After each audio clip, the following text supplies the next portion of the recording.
My name is Matthew Tate, and I will be presenting today about memory, what it is and why we are constantly forgetting. I find memory and ways to improve memory fascinating because I think of myself as an extremely forgetful person. That's why I have these. As students, we are all trying to retain information that we were taught, to pass a test, to make connections while writing essays, or just to remember your gym clothes before practice. Using this NED talk, I want to try to explore how the human brain works in regards to memory, and how students can utilize our amazingly powerful brains to absorb and retain more information. This investigation into our memory must start with why we remember certain events and not others. Often remember times in our lives that have a significant impact. We remember events that trigger emotions, like when we celebrate, such as banquets and parties. We also remember tragedies that cause immense sadness, such as losing the life of a loved one. We even remember the most embarrassing of events, like when we lose a shoe during an outdoor track race, or when we spill permanent blue liquid on our shoes in front of the whole EP Bio class. This has no relation to my life at all.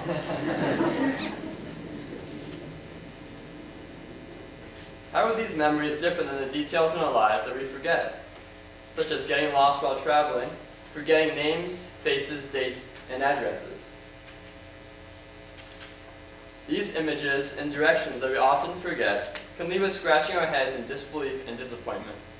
So why do we forget? As it turns out, humans have processes of sorting these events in our lives, and how we organize our experiences is why we remember some memories and not others. Different memories are stored across different interconnected regions of the brain. But before locating where these memories are stored, we must investigate the types of memories that exist. Our memory is divided into short-term and long-term. Short-term memory enables us to remember a small amount of information in a short period of time. The shortest type of memory is called working memory, which is what humans use to retain information while we engage in other cognitive processes. This includes someone who's recalling the steps to make their favorite recipe of a meal. Long-term memory is made up of 7 different types of memory. Normally when we talk about memory, we think of the explicit memory, which is consciously recalled. These explicit memories can be episodic memories, which are some specific events that have happened to us in our lives, such as celebrating a birthday party or getting lost in a park. Or semantic memories, which can relate to facts or general knowledge, such as Albany is the capital of New York. Another existing type of memory is called implicit memory. These include procedural memory and priming. Procedural or motor memory enables humans to perform actions like communicating or riding a bike, actions that rely on muscles that we have previously used to react in a situation. Lastly, another type of implicit memory is priming. Priming is the effect in which exposure to a stimulus influences a response to a later stimulus. Therefore, priming using images and words to help an individual recognize another word or phrase in the future. For example, when the word green is introduced on a screen, this may lead to an individual processing the word green with images such as grass or trees or the green light of a stoplight. So where are all these memories stored exactly? For the explicit memory, there are 3 areas of the brain involved in explicit memory: the hippocampus, the neocortex, and the amygdala. The hippocampus, located in the brain's temporal lobe, is where episodic memories are formed and indexed for later access. This includes memories such as getting lost in a park. In the neocortex, it is the largest part of the brain, of the cerebral cortex, and the sheet of neural tissue that forms the outside of the surface of the brain. In humans, the neocortex is involved in higher functions such as sensory perception, generation of motor commands, spatial reasoning, and language. Over time, information can be transferred from the cerebral cortex, the neocortex, to the hippocampus for storage of general knowledge, things like knowing coffee provides a pick-me-up. The amygdala, or an almond-shaped structure in the brain's temporal lobe, attaches emotional significance to memories. This is particularly important because strong emotional memories, such as associated with shame, joy, grief, or love, are difficult to forget. The permanence of these memories suggests that interactions between the amygdala, hippocampus, and neocortex are crucial in determining the stability of a memory, that is, how memories are effectively retained over time. The amygdala also plays a key role in forming new memories, specifically related to fear. Fearful memories are able to be formed only after a few repetitions. This makes fear learning a popular way to investigate the mechanisms of memory formation, consolidation, and recall. Such these fear memories are PTSD, a post-traumatic stress disorder, which comes from fear memories such as being tortured or being in the army, experiencing those types of fears.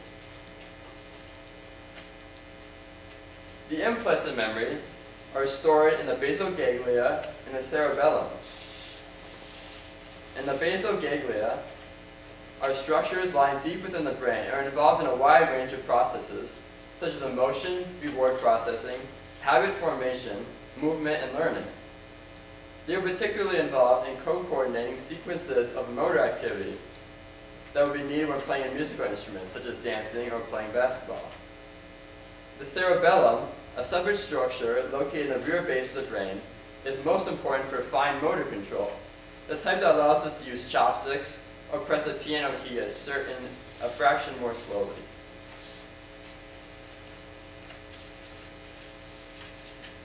This working memory is found in the prefrontal cortex, or the PFC, which is a part of the neocortex that sits in the very front of the brain. It is the most recent addition to the mammalian brain and is involved in many complex cognitive functions. It is used for the short-term memory, like remembering details from the conversation that you just had. Now you may be thinking, how can this relate to our lives? How can understanding these different types of the brain and memory, where they are stored in the brain, affect how we are and as students to be able to retain information? By using our knowledge and memory, we can try to find the best ways of us to retain information, such as while we are studying. With the evolution of modern technology and the rise of internet use, it may seem like paper textbooks are becoming obsolete. However, a 2013 study of university students found that reading textbooks was less likely to encourage multitasking, and students would be less distracted from the text. Less distractions mean that the brain is focusing more on the reading and be able to retain more information than it was redirecting focuses onto other topics while using your phone. This increased use of cell phones in our lives causes us to become more distracted and may also result in missing out on much needed sleep. Not only does sleeping provide an insufficient amount have a negative effect on our brain, a lack of sleep can impair attention and our short-term memory. This is not to say that all cell phone internet use is bad to our memory. Programs such as Khan Academy and Quizlet offer helpful tools for studying informational videos, which can reinforce the ideas that we learned in class. Lastly, one strategy that many, if not all high school students have faced at one point in time is cramming, or waiting to the last minute to study for a test.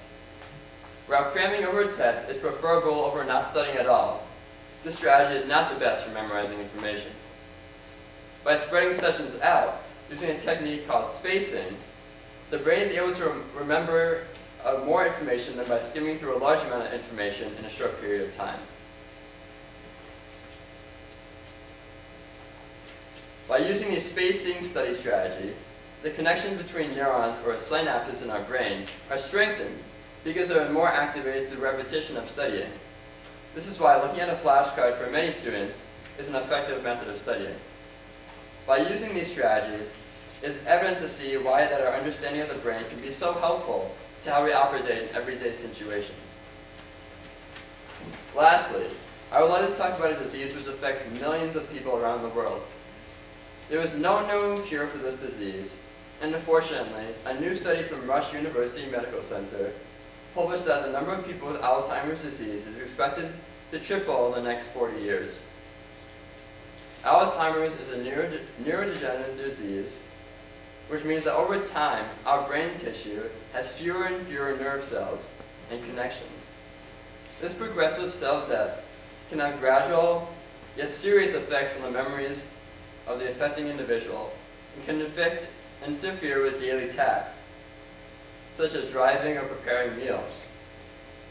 This disease can also have a dramatic effect on the lives of loved ones of the people suffering from this disease, as the people suffering from Alzheimer's may forget the names of family members and fail to recognize their loved ones.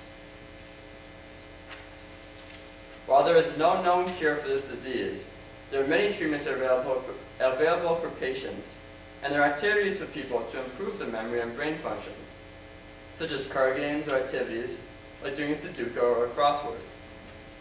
Therefore, it is important that we as young people take care of our mental health by getting enough sleep and doing positive activities that stimulate our brain. So to conclude this presentation, I have a question for all of you that will test your memory. What was the strange image found on the first slide of my presentation? Caleb? Is it a llama? No, that's on the right side. If you guessed this llama, you would be correct.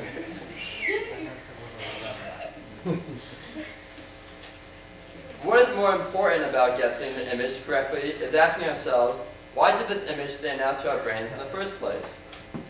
Was this image so random and funny that it attached emotional significance and was attained by our amygdala? I believe that remembering and retaining information related to our emotions is how we best retain information. This is how learning in schools individually should be all the time. It should be exciting, surprising, stimulating, and even a little unconventional. As active participants in this world, we should not rely solely on school to provide us with knowledge. We should be advocates through our own learning, taking new ideas in ways that work best for us. Whether it's through reading a textbook, watching videos, or discussing the latest technological breakthrough or news report with friends and family, we should strive each and every day to remember, for all those people who fear that they will forget. Thank you.